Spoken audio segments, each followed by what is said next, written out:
काला साया। यूं तो बनारस घाट अपनी खूबसूरती के लिए बहुत प्रचलित है, पर घाट के किनारे कई राज लिए बैठे हैं। ये कहानी शुरू होती है बनारस के घाट के पास बने ममता निवास से, जहाँ प्रिया लाल जोड़े में ममता के घर उसकी बहू बनकर आती है। आओ आओ बहू, घर को अपने पैरों से पवित्र करो। ममता घर की दहलीज पार कर ही रही होती है कि अचानक एक बहुत गंदी सी बास पूरे घर में फैल जाती है।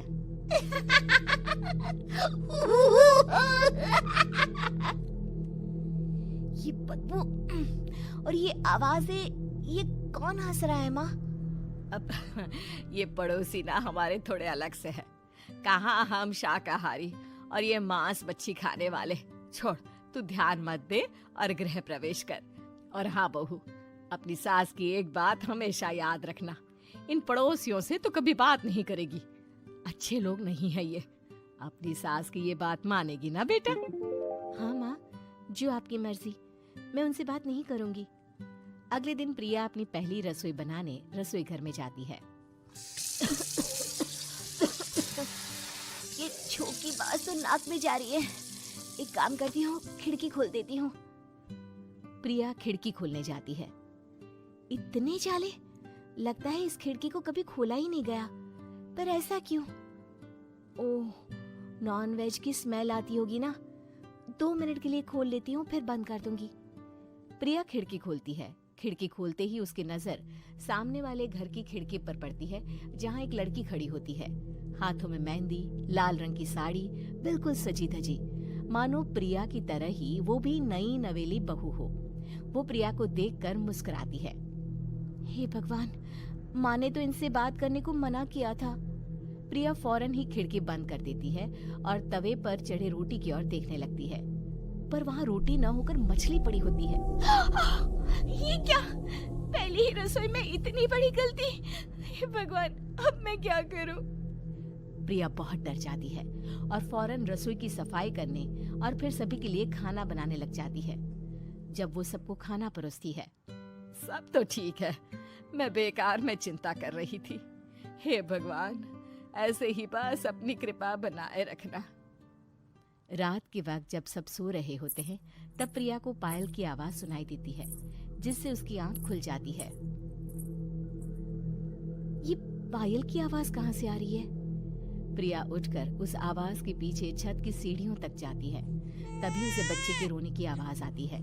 प्रिया छत पर जाती है तो क्या देखती है? वही लाल साड़ी वाली लड़की अपनी गोद में एक नवजात बच्चे को घुमा घुमा कर सुला रही है। तभी प्रिया की नजर उसके पेट पर पड़ती है। ओह गॉड, ये तो प्रेग्नेंट भी है। सुनिए, बच्चा सो नहीं रहा है क्या? मैं कुछ मदद करूं? नहीं नहीं, आपके घर वालों को अच्छा नहीं लगेगा, मैं संभाल लूंगी। स्नेहा की गोद से बच्चा हाथ मारकर प्रिया की गोद में आने को छटपटाने लगता है। दोनों घर अगल बगल में बने होने के कारण प्रिया उस बच्चे को गोद में ले लेती है। प्रिया के पास आते ही वो सो जाता है। बच्चे का वो स्पर्श रात भर प्रिया भूल नहीं पाती और अगली सुबह वो छत पर कपड़े सुखा रही होती है। तभी उसे एक औरत इशारा करके बुलाती है। स्नेहा कह रही थी बाबू तुम्हारी गोद में आते ही सो गया। मैं गौरी, स्नेहा की माँ हूँ। बहू, घर आना, बाबू को खिला भी लेना। शाम को जब घर पर कोई नहीं रहता, बच्चे से मिलने के लिए प्रिया छिपकर अपनी पड़ोसन के घर चली जाती है और कुछ देर बच्चे को खिलाकर वापस लौट आती है। इसके कुछ दिन बाद ही प्रिया को पता चलता है कि वो माँ बनने वाली है। ममता की खुशी का ठिकाना नहीं रहता।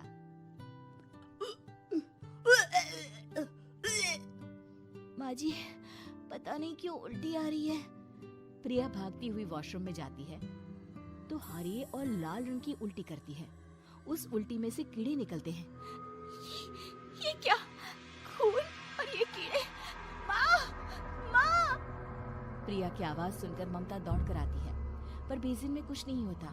प्रिया हक्की बक्की रह जाती है। ये सब क्या हो रहा है? प्रिया घबरा जाती है और अपने कमरे में जाकर सो जाती है। डर के कारण वो इतनी थक जाती है कि उसकी आंख लग जाती है। तब उसे ऐसा लगता है उसके पेट पर मानो कोई बैठा हुआ हो। कौन हो? प्रिया के पेट पर एक 5 महीने की बच्ची बैठी हुई थी, जो बुरी तरह जली हुई थी। माँ, तुम ही मुझे लाई ना अपने पेट में। मैं तुम्हारी माँ नहीं हूँ। कौन हो तुम? माँ, देखो मैं जल गई बुरी तरह से। 6 महीने पेट में रहने को भी मुझे नहीं मिला। सहला दो ना माँ। बचाओ, बचाओ, माँ। ममता दौड़कर कमरे में आती है। प्रिया की बातें सुनकर वो सब समझ जाती है। तू कहीं बगल वाले घर में तो नहीं जाकर आई ना बहू? मुझे माफ कर दो, मैं गई थी माँ। उस घर में सब मरे हुए हैं बहू। कई साल पहले स्नेहा उस घर में बहू बनकर आई थी। कुछ ही दिन में वो एक बच्चे को जन्म देने वाली थी। पूरा घर बच्चे के आने की खुशी में खोया था कि एक दिन अचानक उस घर में आग लग गई। सब बुरी तरह जलकर मर गए।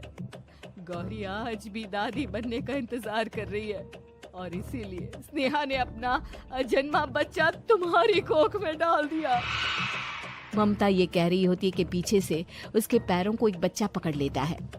दादी, दादी। माँ, स्नेहा की गोद में यही बच्चा था। ये बच्चा कौन है फिर? तेरी मौत है।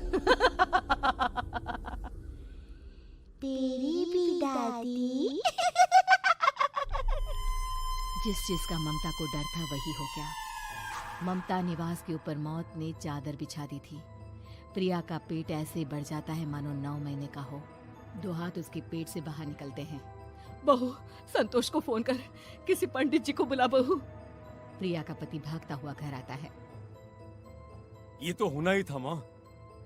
तेरा पाप तेरे सामने आ गया तो तू सह नहीं पा रही है। स्नेहा घर में आग लगी नहीं थी, माँ ने लगाई थी प्रॉपर्टी की लालच में। और वो बच्चा मेरी पहली पत्नी का बच्चा है, मेरा बेटा, जो कि उस आग की चपेट का शिकार हो गया था। मैंने तुमसे ये सब माँ के कहने पर छुपाया था। मुझे माफ कर दो प्रिया। तुम अगर चाहो तो यहाँ से जा सकती हो। मैं तुम्हें किसी भी बंधन में रखना नहीं चाहता। मेरी शादी हुई है आपसे, मैं आपको छोड़ नहीं सकती, पर उससे पहले हमें स्नेहा, उसकी माँ और बच्चे की आत्मा की शांति करवानी होगी। संतोष और ममता गौरी के घर जाते हैं।